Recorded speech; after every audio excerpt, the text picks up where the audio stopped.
Reforms వచ్చినా వాటిని మొట్టమొదటిగా అదుపుకుచ్చుకునే నేత చంద్రబాబు అని మంత్రి అచ్చెన్నాయుడు అన్నారు.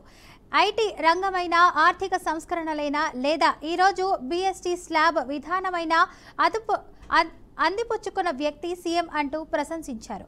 140 కోట్ల మంది ప్రత్యక్షంగా పరోక్షంగా ఈ జీఎస్టీ ద్వారా ప్రయోజనం పొందుతారు అన్నారు. ఇక తొందరలోనే రైతులకు చాలా తక్కువ ధరకే వ్యవసాయ పరికరాలు అందుబాటులోకి వస్తాయని మంత్రి చెప్పారు.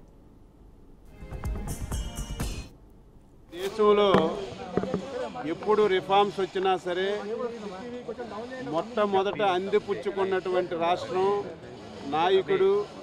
మన నాయకుడు శ్రీ నారా చంద్రబాబు నాయుడు గారు. ఐటీలో కానీ అదేవిధంగా ఆర్థిక సంస్కరణలో కానీ ఈరోజు జీఎస్టీ సెకండ్ జనరేషన్ రిఫార్మ్స్లో కానీ అందిపుచ్చుకున్న విషయం మనందరికి కూడా తెలుసు. దీనివల్ల 140 కోట్ల మంది ప్రత్యక్షంగాను పరోక్షంగాను లాభ పొందుతున్నటువంటి ఏకైక కార్యక్రమం.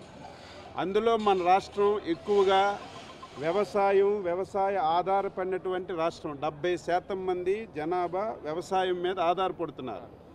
ఎవరైనా ఆంధ్రప్రదేశ్ పేరు చెప్తే అసహించుకున్నటువంటి పరిస్థితి ఉండేది.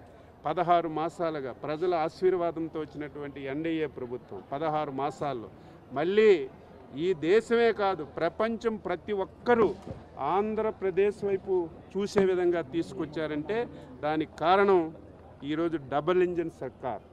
ఇక్కడ రాష్ట్రంలో ఎన్డీఏ ప్రభుత్వం, దేశంలో ఎన్డీఏ ప్రభుత్వం ఉంది.